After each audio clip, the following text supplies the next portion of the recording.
다니엘서입니다. 다니엘서의 구조는 4개의 사건과 6개의 환상으로 되어 있어요. 4개의 사건은 잘 알고 있는 사건들이에요. 대개 이제 뜻을 정한 다니엘이 뜻을 정해서 채식을 하고 혈색이 더 좋았다 그런 내용 많이 알고 있고 주일학교 때도 많이 설교가 되어지고 또 많이 설교되는 내용이죠. 두 번째가 더 유명한 사건입니다. 사드락, 메삭, 아벳느고 세 친구의 풀무불 사건. 근데 사드락, 메삭, 아벳느고라고 하면 안 되죠. 사실 이름이 뭐죠? 하나냐, 미사엘, 아사랴입니다. 사드락, 메삭, 아벳느고는 바벨론식 이름이니까. 다니엘의 바벨론식 이름은 뭐죠? 벨드사살이죠. 벨드사살. 세 번째가 메네멜의 데겔 우바르신 하는 이 사건. 손이 나와가지고 글씨를 써서 메네멜의 데겔 벨사살 왕 때의 사건입니다. 5장에 나오죠. 이 사건이 있은 후에 이 바벨론이 메데파사에게 공격을 받아서 그날 저녁에 망하는 사건이 메네멜의 데겔 우바르신 사건입니다. 네 번째가 다니엘이 사자굴 들어간 사건. 이 4가지 사건이 유명하죠. 다니엘서 하면은 이 4가지 사건만 알죠. 환상이 6개가 또 있어요. 근데 이 4가지 사건은 의미는 뭐냐면 바벨론에서도 하나님께서는 그의 백성들을 지키신다는 거예요.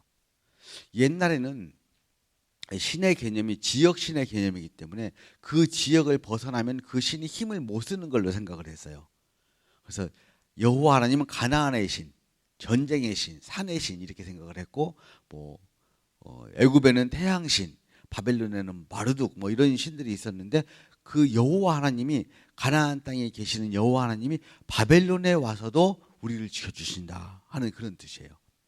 하나님은 어디서든지 그의 백성을 지키신다. 공간이 문제가 아니고 하나님의 주권은 통치는 공간을 뛰어넘는다 그런 의미가 있습니다. 그리고 바벨론에 나오는 환상들과 바벨론의 환상들의 의미는 이거예요. 하나님은 역사의 주인이시다. 이 역사를 세계의 역사를 누가 이끌어 가시냐? 하나님이 이끌어 가신다 하는 내용을 담고 있어요. 사실 선지서에서 가장 중요한 메시지는 이거라고 했죠. 유다와 이스라엘의 심판과 회복. 모든 선지서가 이 메시지를 담고 있다라고 했는데 다니엘에서는 그 부분이 안 나와요. 유다와 이스라엘의 심판과 회복이 안 나오고 세계 역사에 대해서 나와요. 그리스, 헬라, 로마, 바벨론, 메데파사 이런 역사들을 하나님께서 쭉 움직여 나가시고 이 역사들을 하나님께서 이끌어 가시는 것을 보여주는데 아마 아마 다니엘은 선지자라기보다는 다니엘은 정치인이죠. 정치인이잖아요. 정치인으로 시각으로 보여진 이 세계의 역사, 이 역사를 하나님께서 어떻게 이끌어 가시나 하는 것을 보여주시는 사건이 아닌가 생각을 합니다. 다니엘이 선지자도 되고 정치인도 되는 거죠. 사실은 6개의 환상이 나오는데 2장에는 큰 신상의 환상이 나옵니다. 느부갓네살. 이건 다니엘이 해석을 하는데 이 큰 신상의 환상은 다 알죠. 큰 신상이 이렇게 있는데 머리는 금이고 가슴은 은이고 이런 환상. 두 번째가 큰 나무 환상이에요. 느부갓네살이 꿈을 꾸었는데 다니엘이 해석을 해줍니다. 세 번째가 네 짐승의 환상. 다니엘이 꿈을 꾸고 천사가 해석을 해줘요. 네 번째가 양과 염소의 환상. 천사가 해석합니다. 다니엘이 꿈을 꾸고. 다섯 번째가 70일의 환상이고 여섯 번째가 종말 환상. 그래서 이 6개의 환상이 다니엘서에 나와 있어요. 근데 다니엘서에 나와 있는 6개의 환상은 이미 역사적으로 성취가 되었다라고 다 이렇게 정리가 되어 있습니다. 큰 신상의 환상과 네 짐승의 환상은 같은 내용이에요. 2장에서 느부갓네살 왕이 큰 신상을 보죠. 네 짐승의 환상을 보는 7장에서 보는데 머리는 금이에요. 바벨론 사자로 표현됩니다. 가슴과 두 팔은 은 메데파사 곰이고 배와 넓적다리는 동 헬라 그리스죠. 표범이고 종아리는 철인데 로마 무섭고 놀라운 짐승 발 철과 진흙 열국 열뿔 이렇게 됩니다. 이런 식으로 이제 되어 있죠. 머리는 금이에요. 바벨론. 그리고 7장에는 사자로 표현되어 있어요. 사자. 똑같은 환상입니다. 그다음에 은은 페르시아예요. 페르시아를 메데파사 이렇게 말을 하잖아요. 메대와 페르시아가 연합된 나라가 페르시아. 이게 그러니까 이것을 이제 8장에서 보면 두 뿔 가진 순양 그렇게 나와요. 뿔이 두 개다.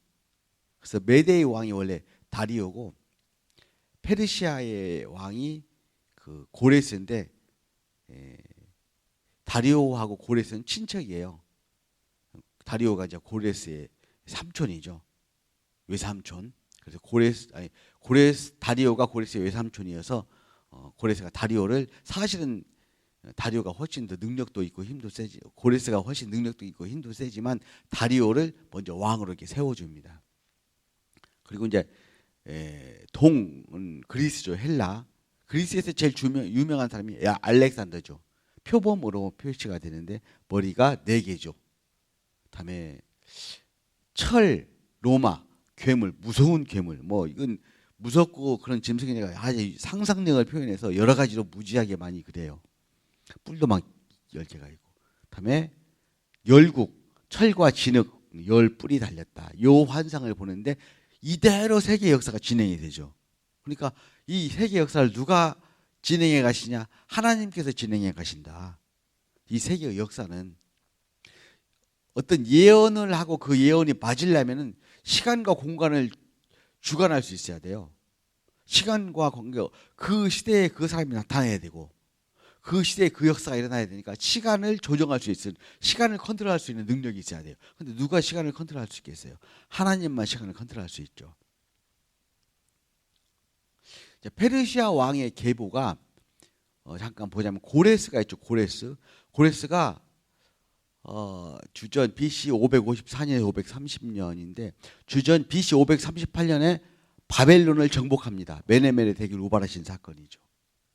그리고 538년 같은 해에 고레스가 칙령을 내려가지고 유대인 귀환령을 내리죠.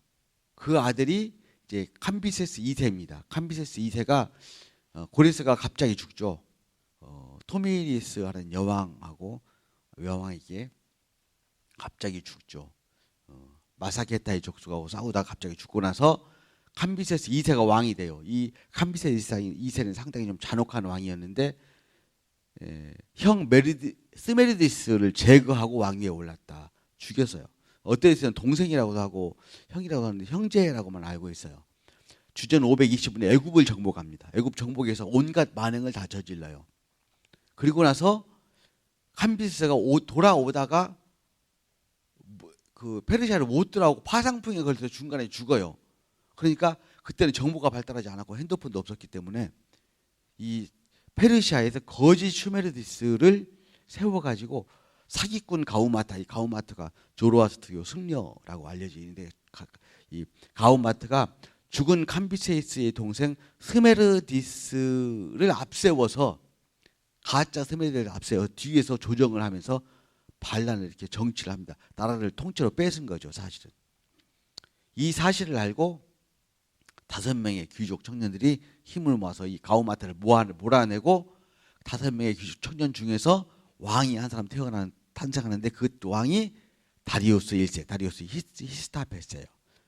이 다리우스가 트루파벨과 여호수아의 성전을 재건을 허락합니다. 다시 재건할 수 있도록 허락하고 또 학기에와 스가랴의 예언이 다리우스 1세 때고 이 다리우스 1세가 마라톤 전투에서 그리스에게 모욕적인 패배를 당해요. 이게 그때 300이라는 영화 그건 크세르크세스 참 얘기라고 했죠. 마라톤 전투에서 스파르타군에게 패배를 당합니다. 그리고 그 다리우스 1세 아들이 크세르크세스 1세인데 크세르크세스 1세가 아버지 다리우스가 당한 그 패배를 설욕하기 위해서 이 그리스를 다시 침략을 해가지고 아하수에로 왕이라고 그래요. 왕후 에스테의 남편인데 살라미스 해전을 내팔려서 거기서 아주 대패를 합니다. 완전히 80만인가 죽었다 막 그래요. 그 후에 엄청난 건축 사업을 했어요. 크세르크세스가. 크세르크세스 이게 다시 나오죠. 살라미스 해전에서 참패를 했어요. 이후에 엄청난 건축 사업. 그리고 이 크세르크세스 1세 아들이 이제 아닥사스다 1세인데 이 아닥사스다 1세가 포로 귀환, 2차 포로 귀환을 할 때 에스라에 의한 개혁을 하고 느헤미야도 이때 나오고 느헤미야 3차 포로 기간 느헤미야 성장 이것이 다 이때 이루어지고 어저께 제가 말씀했던 에스라 4장 7절에서 23절 방백 르훔과 서기관 심사가 성전 재건을 성벽 재건 반대 이것이 아마 요기 시점에 들어갔으면 좋겠다라고 말을 했죠. 느헤미야 시대 3장쯤 뒤에 들어가면 좋은 사건이다라고 말은 이것이 들어가죠. 그 후에 다리우스 2세, 아닥사스다 2세, 아닥사스다 3세, 다리우스 3세까지 오면서 BC 331년에 페르시아가 멸망을 합니다. 이 페르시아를 멸망시킨 나라가 어디냐? 헬라예요. 헬라. 이 헬라는 이게 알렉산더 대왕이 그 정복한 지역입니다. 여기가 중국이에요. 중국 이쪽은 중국 일부까지 점령할 정도로 엄청 조금만 더 왔으면 우리나라도 올 뻔했어요. 알렉산더가 조금만 이쪽으로 더 왔으면 알렉산더가 올 뻔했어요. 우리나라가 올 뻔했어요. 인도까지는 아니고 인도를 쭉 이렇게 경계를 타고 올라가면서 이렇게 약 20살의 왕이 되어서 32살에 죽을 때까지 약 10여 년 동안 전쟁을 하면서 전 세계를 정복해 버립니다. 그리고 아라비아를 정복하러 가려고 하다가 열병에 걸려서 죽었다라고 말하는데 사람들에 따라서는 열병이 아니고 암살당한 것이 아니냐 뭐 그런 이야기도 있어요. 마케도냐가 저기입니다. 저쪽 끝에 흑해 있고 옆에 거기에서부터 출발을 하는데 이 알렉산더 대왕의 아버지가 필리포스라는 사람이에요. 필리포스가 강력한 게 등장을 해가지고 마케도니아 여러 도시들, 그리스의 여러 도시들을 점령하면서 스파르타를 제외하고 모든 도시를 통합해서 그 도시국가를 다 정복해 버려요. 그리고 나서 이 필리포스가 암살당합니다. 암살당하고 알렉산더가 20살에 딱 왕이 돼요. 20살. 지금 20살 애기죠. 20살 그때는 20살만 해도 굉장히 그 능력을 발휘할 수 있는 나이였나 봐요. 이런 얘기가 있어요. 필리포스 대왕이 전쟁을 나갔다 왔대요. 오니까 알렉산더가 아들이 나아버지들한테 전쟁에 승리하고 왔는데 그리고 집에서 울고 있더랴. 나와보지도 않고. 그래가지고 신하들이 우리 아들 알렉산더는 왜 안 나오냐 그러니까 신하들이 집에서 안 나오고 울고 있다고. 그래서 하늘 자식이 왜 우냐 울기는 데리고 오라고 그래서 알렉산더가 아버지 필리포스 대왕한테 붙들려 나왔어요. 뚝 그쳐. 왜 울어? 아버지가 전쟁에 승리하고 이렇게 왔는데. 그러니까 알렉산더가 뭐라고 했냐면은 아버지가 이 세상 다 점령해 버리면 나는 어디를 정복하라고. 그렇게 정복을 다 하시고 다니시냐고 그랬대요. 그래가지고 필리포스가 웃으면서 과연 뭐 사자의 새끼로구나 뭐 그랬다는 이야기가 있어요. 근데 그만큼 알렉산더 어렸을 때부터 탁월하고 출중한 인물이었고 필리포스라는 말이 필립이 사랑한다는 뜻이거든요. 사랑한다. 그리고 포스는 말이에요. 말. 에마 왕이에요. 에마 왕. 말을 그렇게 좋아했다고 합니다. 자, 그래서 알렉산더가 마케도니아 지방에서 나타나서 필리포스 대왕, 스파르타를 제외한 그리스를 통일하고 알렉산더가 20살의 나이로 왕이 되자마자 테베를 정복해 버려요. 20살에. 그 테베를 정복하고 2년 후에 페르시아 원정을 가서 이수에서 다리우스 3세의 군대를 격파해 버립니다. 그리고 BC 330년 6년 정도 지났을 때 다리우스 3세 사후에 페르시아 전체를 정복해 버려요. 페르시아 전체가 그때는 전 세계에 비슷했어요. 그 후에 페르시아를 정복을 하고 나서 근데 이게 페르시아를 두 뿔 가진 순양이라고 표현해요. 다니엘서 8장 3절에. 왜냐하면 페르시아는 메데파사 두 나라가 연합했기 때문에 수리아, 팔레스타인, 애굽, 아르메니아, 나바테아, 박트리아까지 원정에서 정복을 하고 아라비아 원정을 앞두고 32세의 나이에 열병에 걸려서 갑작스럽게 사망을 합니다. 근데 자손이 있었어요. 박트리아의 공주하고 결혼을 해가지고 옥사나라고 하는 공주하고 결혼해서 아들을 뒀는데 암살합니다. 그 밑에 있는 장군들이 암살하고 그리고 자기들이 그 나라를 나누어 갔죠. 약 40년 동안 치열한 내전 끝에 나라가 넷으로 쪼개지는데 이 알렉산더는 아리스토텔레스의 제자예요. 그래서 헬라 문명을 정복제 이식하려고 하는데 열심을 냈어요. 그래서 이 네 명의 알렉산더의 그 부하들은 네 명의 장군들은 나라를 넷 나누어 갔지만 서로 정통성을 주장하기 위해서 헬라 문명을 퍼뜨리는 데 굉장히 열심을 냅니다. 네 명이 다. 그래서 이 알렉산더는 순염소라고 표현돼요. 순염소. 두 뿔 가진 순양은 메데파사. 순염소가 나와가지고 자, 성경을 한번 볼까요? 다니엘서 8장.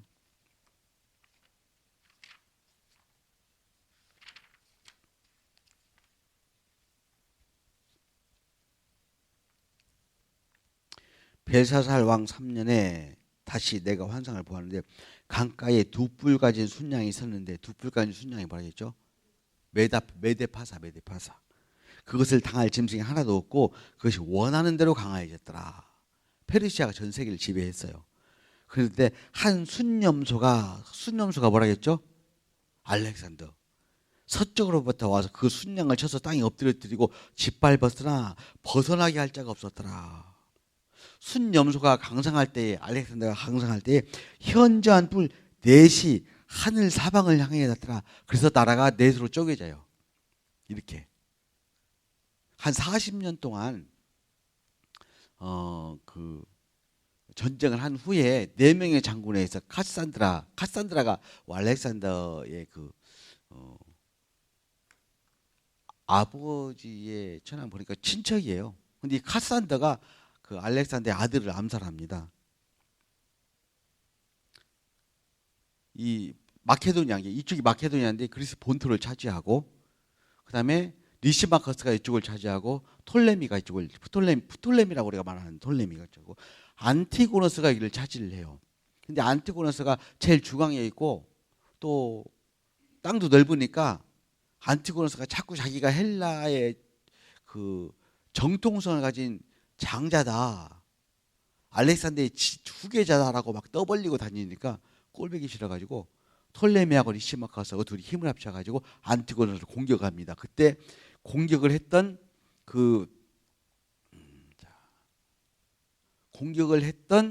그 장군이 누구냐면은 셀류쿠스라는 장군이에요. 셀류쿠스가 안티고노스를 공격해가지고 승리를 한 다음에 지가 여기를 차지해 버렸어요. 그 셀류쿠스가 어느 나라 장군이냐면 톨레미의 부하예요. 톨레미의 부하인데 여기를 정복하고 혼내주라고 보냈던, 여기를 정복하고 혼내주고 나서 여기 왕이 돼 버렸어요. 그러니까 톨레미가 꼴보기 싫잖아요. 그래서 싸우는 거예요, 둘이.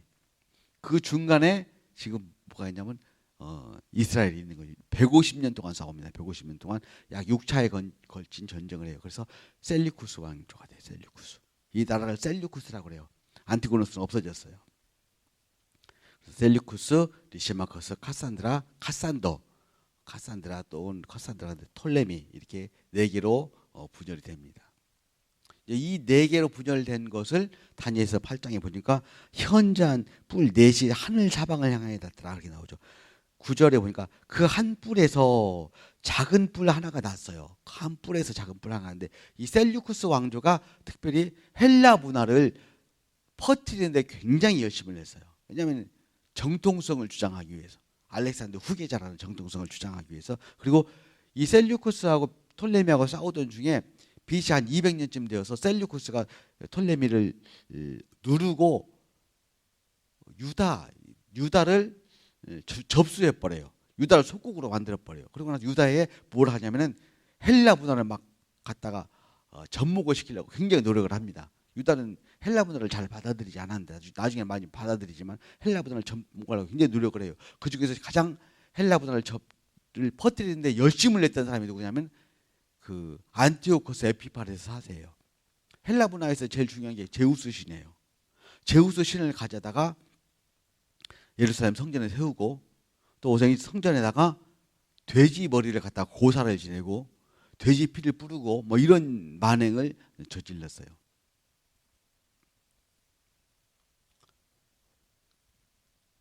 셀류쿠스 왕조 헬라화 정책과 안티오코스 에피파네스란 말이 뭐 빛을 받은 자, 뭐 신, 뭐 이런 뜻이에요. 자기를 신이라고 막 생각을 하고 그런 사람이에요. 안티오코스, 제가 어저께 좀 졸면서 쳤더니 헬라화인데 헬라화라고 치고 안티오코스 막 이렇게 쳤네요. 안티오코스 에피파네스가 유대인들에게 제우스를 섬기도록 강요했어요. 헬라화 정책을 위해서. 제우스 신상을 세우고 돼지피를 뿌리고 뭐 그랬다고 그래요. 근데 이 모딘의 예루살렘에서 얼마 떨어지지 않은 곳에 모딘이라는 곳이 있는데 이 제사장 마띠아라는 사람이 있었어요. 이 마띠아가 그 제사장 모딘에 사는 제사장들 중에서 좀 어른이었던 모양이에요. 영향력 있는 셀루쿠스 정책에 반기를 들었어요.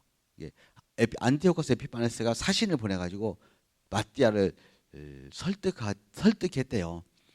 제우스를 섬기고 그렇게 해라. 그러면 너의 부귀 영화를 보장해주겠다. 다른 제사장들을 설득해라. 그리고 다른 제사장들한테도 돼지고기 먹이고 하니까 그 사람들도 역시 돼지고기도 무서우니까 먹고 막 그러는데 이 마띠아가 그 안티오코스 에피파네스 4세 이 사신을 죽이고 돼지고기 먹은 동료도 죽이고 그리고 도망을 가죠. 유대인들을 모아서 게릴라전을 펼치고 마띠아가 사후에 그의 아들 유다가 이어서 전쟁을 치르기 시작합니다. 이것이 이제 마카비 혁명이 일어나서 3년 반 만에 예루살렘 성전을 다시 회복하고 수리하고 그래서 수전절이 이제 생겨나게 되죠. 이게 이제 그 마카비 혁명 전까지 간단한 역사예요. 이런 간단한 역사를 뭐 복잡하지 않고 간단하게 알면은 성경 이해하는데 훨씬 이제 도움이 되니까. 그래서 다니엘서에 나오는 이런 환상들은 다 이 세상에 일차적으로는 다 이미 다 이루어진 사건들이에요. 역사 속에 다 이루어졌어요. 뭐 순념소 순양 나오고 하니까 무섭다 어렵다 무섭고 어려울 거 하나도 없고 다 이루어졌어요. 역사 속에서. 큰 나무 환상은 느부갓네살의 꿈을 꾼 건데 4장에 보면 그거 나오죠. 느부갓네살이 침상에서 본 환상이 일어나다. 4장 봅니다. 땅의 중앙에 한 나무가 높더니 그 잎사귀를 아름답고 새는 그 가지에 깃들이고 먹을 것을 얻더라. 이게 느부갓네살 왕이죠.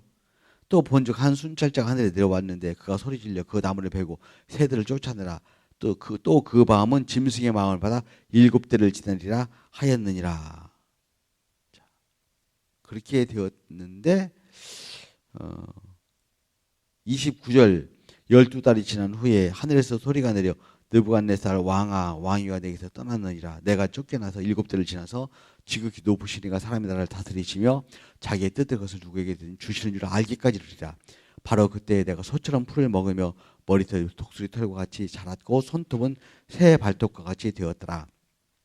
정신 이상 뭐 이런 것이 온 것 같아요. 느부갓네살 왕을 이렇게 그려놨어요. 이렇게 변했어요. 느부갓네살 왕이. 그 기한이 참에 총명이 다시 돌아온지라 이에 내가 지극히 높으신 이에게 감사하고 찬양하고 경배하였더니 나의 모사들과 관원들이 내게 찾아오니 다시 세움을 받고 또 지극한 유세가 더하였더라. 이제 느부갓네살이 꾼 이 꿈도 이루어졌죠. 성취가 된 거예요. 다니엘이 해석한 대로 느부갓네살이 그대로 이루어져요. 다니엘서 4장 29절에 36절 보면 성취한 것이 나옵니다. 양과 염소의 환상 이것은 다 다니엘이 해석했고 메데파사 헬라의 예언이고 역사다. 아까 8장 제가 설명드린 그 내용들이 그렇게 이루어져요. 다음 71회의 환상이 나오고 종말 환상이 나오는데 이거는 해석이 참 많아요. 뭐 이거는 뭐 종말론자들, 세대주의자들, 뭐 역사적 전철론, 무철론에 따라서 해석이 많은데 개혁주의자 입장에서는 이 71회와 뭐 그 종말론 환상을 그냥 상징적인 숫자다 이렇게 봐요. 상징적인 숫자다. 그래서 이 말하자면 그 페르시아 시대부터 마키아베 혁명부터 시작해서 예수님 올 때까지의 기간 이렇게 통으로 그렇게 잡아요. 근데 71회를 나눠서 70년, 490년이니까 언제까지고 몇 년 몇 월이고 막 따지고 하는 이런 사람들이 있어요. 그러면은 자칫 잘못하면 이게 이런 부분에서 이제 이단으로 가요. 이단으로. 우리 개혁주의적인 입장은 이 숫자들을 71회니 뭐 2300 주야니 하는 이런 숫자들을 상징으로 본다 하는 정도로 아시고 넘어가면 되겠어요. 이것을 성도들이 깊이 생각하면 이건 복잡해져요. 성도들이 깊이 생각하지 않도록 지도를 해주셔야 될 필요가 있어요. 아니면 이것은 하나의 상징적인 숫자. 14만 4천도 상징적인 숫자지. 14만 4천이 꼭 14만 4천이다 이렇게 보면 안 된다. 안 되는 것처럼 성경에 나오는 이런 환상이나 이런 묵시문학적인 숫자는 그냥 상징이다 이렇게 보는 것이 개혁주의 신학의 입장이에요. 천천년주의도 마찬가지고 후천년주의도 무천년도 마찬가지인데 천년 진짜 천년이 아니고 상징이다. 상징이다. 이렇게 보는 거죠. 무천년주의가 이제 그거 아닙니까? 그것처럼 우리는 숫자를 상징으로 봅니다. 또 이 목사님들이 여기에 빠져가지고 막 숫자 계산하고 앉아 계시는 분들이 있어요. 그러면 또 그렇게 성도들한테 가르치는데, 그렇게 하면은 신앙이 편협될 수도 있고 또 종말에 대한 잘못된 생각을 가질 수도 있기 때문에, 특별히 종말론을 다루거나 예언서, 선지서나 이런 부분에서 종말과 관련된 부분을 다룰 때는 조심하셔야 될 거라고 생각을 합니다. 그리고 종말은 이미 왔고 또 아직 오지 않았죠. 아직 오지 않은 미래에 대해서 우리가 이렇다 저렇다 얘기하는 것은 좀 그래요. 해마다 연초가 되면은, 올해도 연초가 되는데 막 수많은 예언들을 해요. 막 세계적인 예언가들이 어쩌고 유튜브에 많이 나오는데, 지나보세요. 하나도 맞는 거 없어요. 맞는 거 하나도 없어요.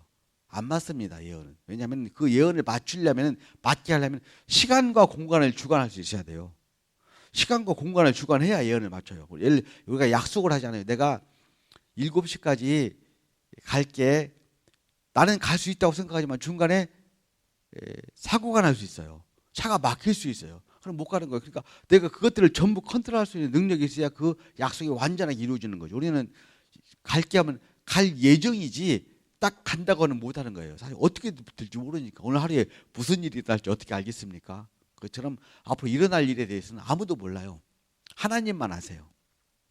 그래서 우리는 이 선지서의 예언들을 하나의 상징으로 보는 것이 좋지, 이것을 딱 정해서 하루가 1년이니까 하루 1년 70이라면 77, 49, 490년 따지고 계산하고 하는 것은 개혁주의 신학 입장에서는 바람직하지 않고, 성도들이 신앙을 지도하는데도 성도들한테도 바람직하지 않다라고 말씀을 드리고 싶습니다.